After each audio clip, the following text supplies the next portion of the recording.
Hi everybody, here we are back again with more of A Child's War living on Orkney. Remember, this is thanks to my friend Patricia Long, who was born and raised and lives, as far as I know still, on Orkney.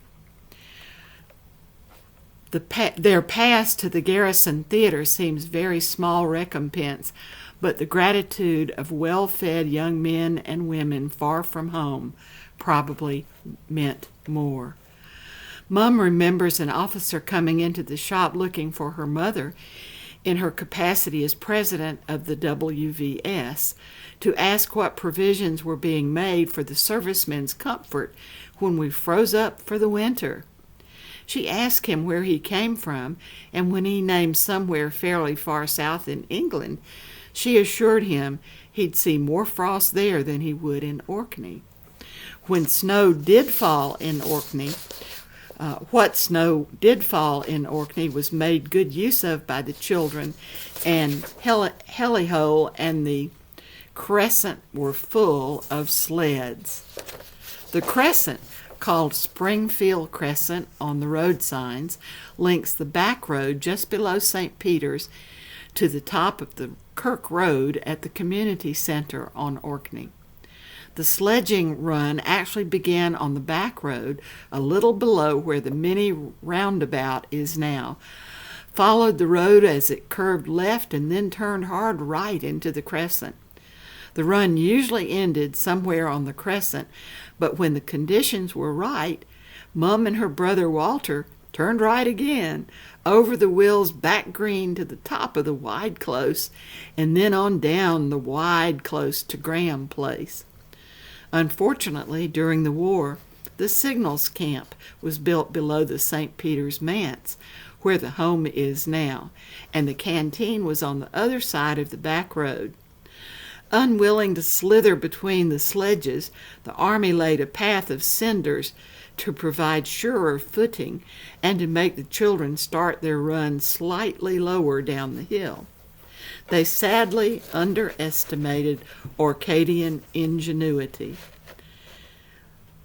Led a little shockingly by the son of the manse, Douglas Hutchinson, who even went on to become a minister himself, the children hauled sledge loads of snow from the fields and tramped it down over the cinders. The armor were worryingly ready to admit defeat, and the children sledged merrily on. Hellyhole was sometimes closed to traffic to encourage the winter sports enthusiasts to go there. But this didn't work well. Too many sledges tried to fit into a confined space. Mum steered head first into a snowbank, only to find it was a thinly lump of granite, which presumably she had seen there before. As she dripped blood into the sitting room, Madgie Budge leapt up with a startled cry and headed home.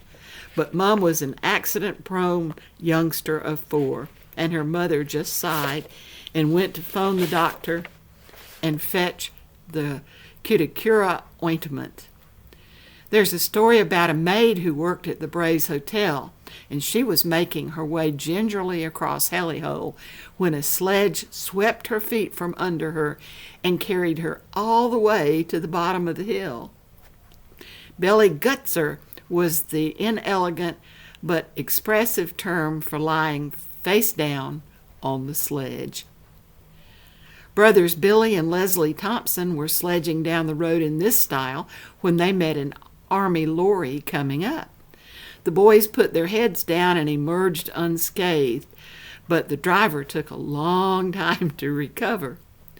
Especially considering Orkney's role in World War I, the Army's ignorance of Orkney seems surprisingly extensive.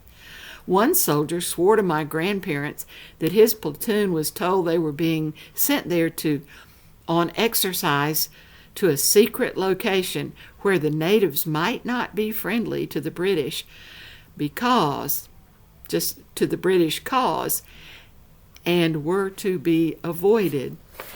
After traveling a considerable distance by rail and sea, they spent a couple of weeks in bleak terrain living on iron rations. The soldier and his friend were out together when they saw an old man walking along the road. They agreed to risk approaching him to ask if there was somewhere that they could get something to eat. So nobody got in the ditch, covering their quarry with his rifle, while the other waylaid the pedestrian. They were promptly invited home with him, and they were thoroughly well fed and told that they were on Hoy. Now that's the end of our number 4 section. We've got one more section, and we'll be back in just a few minutes. Thank you for being with us.